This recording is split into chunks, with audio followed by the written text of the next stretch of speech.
রাজ্য সরকার পরিবর্তনের পর যুব কল্যাণ ও ক্রীড়া দপ্তরের নতুন মন্ত্রী হয়েছেন নিশীথ প্রামাণিক। আর তারপরেই রাজ্যের সমস্ত পর্বতারোহীদের তরফ থেকে একরাশ আশা নিয়ে হাজির হয়েছেন বাংলার গর্ব পর্বতারোহী পিয়ালি বসাক। আগের সরকারের আমলে হওয়া চরম বঞ্চনা আর দুর্নীতির বিচার চেয়ে এবার তিনি দ্বারস্থ হয়েছেন নতুন ক্রীড়ামন্ত্রীর। সরকারি নিয়ম অনুযায়ী যারা এভারেস্ট সহ পৃথিবীর সর্বোচ্চ শৃঙ্গগুলো জয় করেন তাদের রাজ্য সরকারের পর্বতারোহণ কমিটিতে জায়গা দেওয়া উচিত। কিন্তু পিয়ালি বসাক এভারেস্ট সহ পৃথিবীর 6টি সর্বোচ্চ শৃঙ্গ জয় করা সত্ত্বেও এক অজ্ঞাত কারণে তাকে সেই কমিটিতেই রাখা হয়নি। তবে এই বঞ্চনার চেয়েও লুকিয়ে ছিল বড় এক কালো অধ্যায়।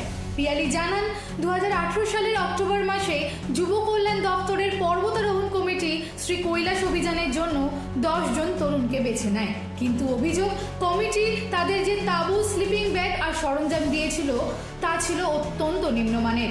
21,000 ফুট উচ্চতায় -ডিগ্রি তাপমাত্রায় সেই খারাপ সরঞ্জামের কারণে 5 জন তরুণের হাত ও পায়ের আঙুল তুষারক্ষত বা ফ্রস্ট বাইটে নষ্ট হয়ে যায়, ফলে আজীবনের মতো পঙ্গু হয়ে যায় তারা। অথচ কমিটি তাদের কোনো চিকিৎসা বা ইন্স্যুরেন্সের টাকাও দেয়নি। উল্টে বিভাগের যুব কল্যাণ দপ্তরের যে ঘরে এই অভিযানের সমস্ত ফাইল ছিল সেখানে নাকি হঠাৎ আগুন লেগে যায়, সমস্ত প্রমাণ নাকি পুড়ে ছাই হয়ে গেছে, এমনটাই দাবি করেন কমিটির কর্তারা। পিয়ালি বসাকের নিজের অভিজ্ঞতাও আরও ভয়ঙ্কর। 2018 সালে পৃথিবীর 8ম উচ্চতম শৃঙ্গ মানাসলু জয়ের আগে তৎকালীন ক্রীড়ামন্ত্রী আশ্বাস দিলেও আদতে তিনি কোনো আর্থিক সাহায্য পাননি। এরপর 2019 সালে সরকারি ব্যাংক থেকে লোন নিয়ে তিনি এভারেস্ট অভিযানে যান। সেখানে নেপালি শেরপা তার সাথে চরম দুর্ব্যবহার করে, পিয়ালির খাবার জল কেড়ে নেয়, এমনকি তার অক্সিজেন মাস্ক আর স্লিপিং ব্যাগও বিদেশির কাছে ব্ল্যাকে বিক্রি করে দেয়।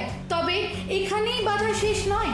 প্রায় 28,000 ফুট উচ্চতায় এই শেরপা পিয়ালিকে বারবার ঘুষি মারে, বরফের দেওয়াল থেকে ধাক্কা দিয়ে নিচে ফেলে দেয়। এরপর বলা যেতে পারে মৃত্যুর মুখ থেকে শুধু নিজের দক্ষতা আর জেদের জোরে বেঁচে ফেরেন বাংলার এই লড়াকু কন্যা। তারপর কাঠমান্ডু ফিরে পিয়ালি যখন ওই অপরাধী শেরপার বিরুদ্ধে এফআইআর করতে চান, তখন সেখানে উপস্থিত পশ্চিমবঙ্গের পর্বতারোহণ কমিটির সিনিয়র কর্তারা তাকে সাহায্য করতে পরিষ্কার অস্বীকার করেন। বিদেশি মাটিতে নিজের রাজ্যের মানুষরাই তার পাশে দাঁড়ায়নি। এত বাধা, এত অপমান সত্ত্বেও থেমে থাকেননি পিয়ালি। একে একে এভারেস্ট, লোৎসে, মাকালু, অন্নপূর্ণা, মানাসলু এবং ধৌলাগিরি পৃথিবীর 6টি সর্বোচ্চ শৃঙ্গে ভারতের তেরঙ্গা উড়িয়েছেন তিনি। কিন্তু আজ তিনি ঋণে জর্জরিত। এর মাঝেই উঠে এসেছে এক চাঞ্চল্যকর তথ্য। আরটিআই মারফত জানা গেছে এভারেস্টে প্রাণ হারানো বাঙালি পর্বতারোহীদের মৃতদেহ উদ্ধারের জন্য রাজ্য সরকার মাথা পিছু 2 কোটি টাকা মঞ্জুর করেছিল। অথচ নেপালের এজেন্সি জানায় তারা নাকি সেই টাকাই পাননি। আর যুব কল্যাণ দপ্তরের অফিসের আগুনকে ঢাল বানিয়ে সমস্ত নথি লোপাট করা হয়েছে। দেশের জন্য এত গৌরব এনে দেওয়ার পরেও পিয়ালি বসাকের মতো লড়াকু ব্যক্তিত্বদের এই অবহেলা সত্যিই দুর্ভাগ্যজনক।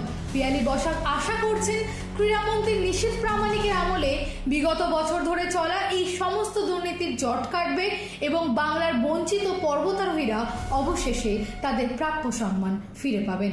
দিশা দাসের report, headlines, Kolkata. Ma, there's this new Bengali matrimonial website, BABandhan.in. It's safe, verified, and just for us. Really? देर न करें, आज ही रजिस्टर करें।